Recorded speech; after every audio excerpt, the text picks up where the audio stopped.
Bonjour, docteur Simon. Bonjour.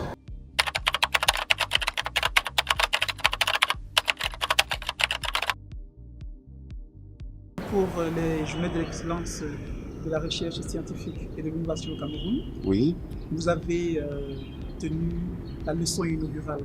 oui. Alors, pouvez-vous indiquer à nos différents auditeurs, lecteurs et internautes la teneur de votre leçon inaugurale de cette journée scientifique de l'innovation?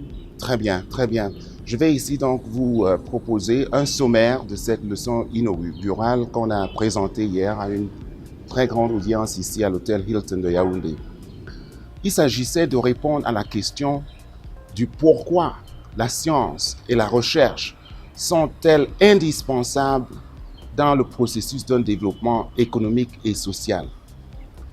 Et pour moi, j'ai donné à peu près des réponses à plusieurs temps. Dans un premier temps, j'invite l'audience à jeter un coup de regard dans le passé pour examiner l'histoire de l'humanité. Qu'est-ce que vous retrouvez là-bas? Vous retrouvez que les groupes sociaux les plus puissants sont ceux qui ont pu réaliser des innovations par rapport à leurs contemporains. Ces innovations leur ont permis d'avancer leur économie, d'accélérer le développement économique à leur temps, en temps de paix, mais surtout d'établir et de maintenir leur suprématie militaire en temps de guerre. Ce genre de tendance continue à être vrai de nos jours et continue à façonner le cours de l'évolution humaine. J'ai aussi demandé à l'audience de jeter un regard sur l'Afrique depuis le début de ce siècle. Et là, vous voyez tel un vaillant boxeur blessé après 15 rounds de combat, le vieux continent qui continue à saigner de crise en crise. Les crises de guerre, les crises sanitaires, des pénuries alimentaires et celle de l'eau qui devient de plus en plus fréquente, des courants migratoires qui sillonnent le continent, les répercussions de la crise économique de 2008 et les changements climatiques qui s'abattent sur le climat encore plus avec sévérité, affectant le continent davantage et ses populations. Alors dans ce contexte, les pays africains n'ont aucun choix que de s'engager dans une voie d'une renaissance économique et socio-culturelle pour essayer de relever les défis que je venais de citer.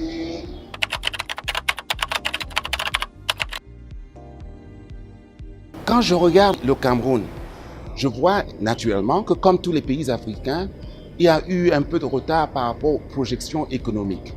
Mais je suis quand même très fier de constater que le gouvernement a déjà lancé une phase préparatoire d'une renaissance économique au Cameroun.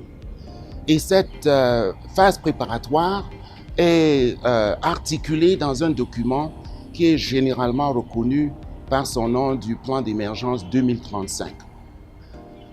D'aucuns diront que 2035 est une date lointaine dans le futur, mais pour moi, je pense que le 2035 signifie une date d'arrivée, une date d'atterrissage, et que les forces vives de la nation doivent concourir pour essayer de décoller en 2015. Alors, qu'est-ce qu'il faut faire pour essayer d'accompagner la réalisation de ce plan d'émergence? Et je demandais à l'audience de faire un constat. Il faut commencer déjà par faire un état des lieux, d'établir un état des lieux. Et j'ai posé deux questions à l'audience, de me citer 5 produits importés au Cameroun et 5 produits exportés du Cameroun. L'audience m'a donné pour les produits importés des voitures, des télévisions, des appareils mécaniques, des appareils électroménagers, des appareils électroniques. Et pour les produits exportés, ils m'ont donné le cacao, le café, le coton, le pétrole, la bauxite. Et j'ai mis les deux listes en examen. J'ai dit, quand vous regardez ces deux listes, que constatez-vous? Vous constatez que les produits qui sont importés sont faits par l'homme, alors que les produits qui sont exportés nous sont donnés par Dieu. Ce qui veut dire qu'il n'y a pas de valeur ajoutée dans ces produits d'exportation. Et pourtant, c'est dans ces produits d'exportation que se retrouvent les impulsions de développement économique. C'est en travaillant, en mettant de la valeur dans ces produits que se trouvent les dons cachés de la recherche, de la science et de l'innovation. Alors, j'ai lancé un appel à la communauté scientifique camerounaise de produire avant l'an 2020 des impulsions tangibles pour essayer d'accélérer la croissance économique, pour essayer de redresser le ratio des importations par rapport aux exportations et pour atteindre des objectifs spécifiques qui sont les suivants. 1. On doit développer 20 produits d'exportation et les arrimer au marché international et domestique. On va déclencher une transition d'une économie agrocentrique vers une économie infocentrique en vulgarisant les nouvelles technologies de l'information et de la communication et en développant des applications indigènes appropriées. On va développer des méthodes pour améliorer la production et les rendements agricoles et améliorer les prestations des services dans les domaines de la santé et de l'éducation. On va mener des expériences pour exploiter, pour démontrer l'exploitation des énergies renouvelables et on va mettre une base de données sur place pour essayer de recueillir, saisir et puis analyser les impacts du changement climatique au Cameroun. On va développer des solutions distributives diverses et populaires pour appuyer l'élan du gouvernement dans une stratégie de sécurité nationale efficace contre les actes aléatoires de violence et les guerres asymétriques que vivent les populations du Cameroun, certaines populations du Cameroun.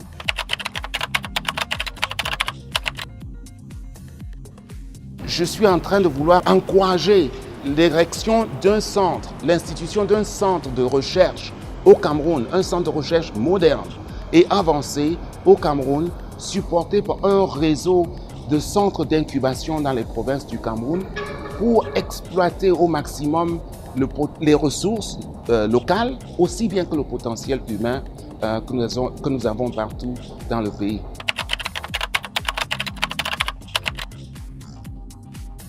Effectivement, la liste est longue, la liste est ambitieuse, mais elle est longue parce que je parie sur les chercheurs camerounais, je parie sur les professionnels camerounais, la volonté camerounaise,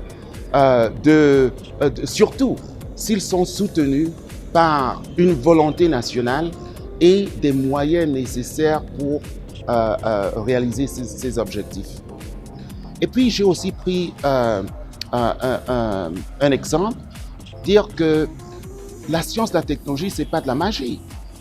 Tout comme nos artistes de la musique et du sport qui ont fait briller les couleurs du Cameroun dans les stades et les salles de spectacle les plus respectables du monde, je n'ai aucun doute que le scientifique, le technicien et les autres professionnels camerounais peuvent faire briller davantage les couleurs du Cameroun dans les laboratoires ou les scènes et les théâtres techniques les plus réputés du monde.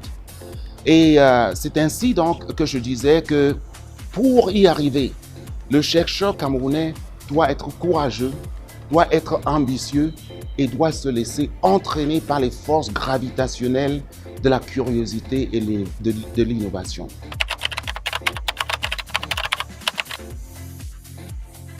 Pour ma part, la science, la recherche sont des véritables bouffées d'oxygène qui alimentent les poumons de l'exploration, les poumons de l'acquisition, les poumons de l'exploitation de l'information et du savoir.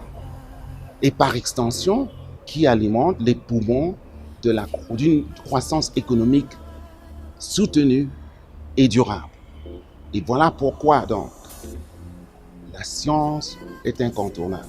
Voilà pourquoi la recherche est indispensable. Voilà pourquoi les innovations sont impératives et voilà pourquoi la technologie n'est plus une question de choix, mais celle de la survie de toute nation et de ses populations.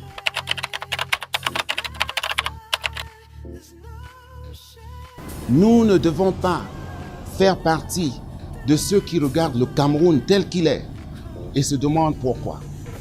Nous devons plutôt être parmi ceux-là qui rêvent du Cameroun, qui rêvent de l'Afrique, qui rêvent du monde, de nos communautés telles qu'elles devraient être, en se demandant pourquoi pas.